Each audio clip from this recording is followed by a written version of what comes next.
উম, আজ খুব বেশি ভালো নেই, অনেকটা ভালো নেই। আমার চাচা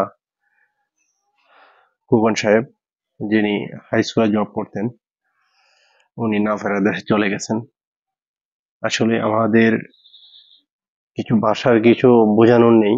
উনি সুস্থ ছিলেন, সুস্থ মানুষ বাড়ি থেকে বাসা থেকে বেরিয়ে স্কুলে গেছেন, যাওয়ার পর হঠাৎ করে না ফেরা দেশে চলে গেছেন। হায়াত মত আল্লাহ হাতে। কিছু কিছু কিছু মৃত্যু আছে যেটা মেনে নেওয়া যায় না, মানাও যায় না, না মেনে পারাও যায় না।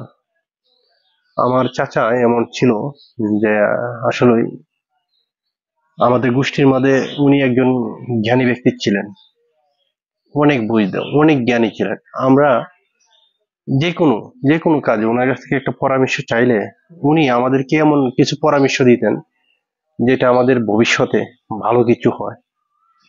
আমরা ছোট থেকে বড় হয়েছি, আমার চাচার মুখে একটু খারাপ কোনো ভাষায় কথা শুনি নাই।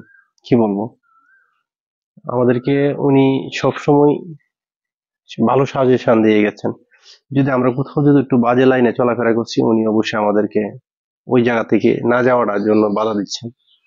উনার কাছে আমরা কোনো পরামর্শ চাইলে উনি আমাদেরকে সৎ যুক্তি দিয়েছেন, ভালো পরামর্শ দিয়েছেন। আজকে আমাদের চাচা না থাকাতে আমাদের এই শূন্যতা পূরণ কিভাবে হবে আমি জানি না, আমরা জানি না। অনেক কষ্টে আছি আমরা, আমাদের পুরা ফ্যামিলি, আমাদের পুরা গোষ্ঠী, মানে আমাদের গোষ্ঠীর যেন একটা সাইড অঙ্গ নষ্ট হয়ে গেছে, আমরা এমন কিছু ভাবতেছি।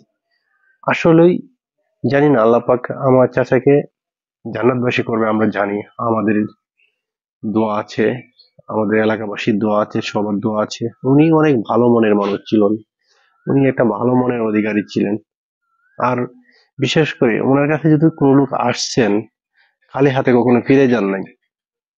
সেটা ধার টাকা চাইলেও আর সাহায্য চাইলেও।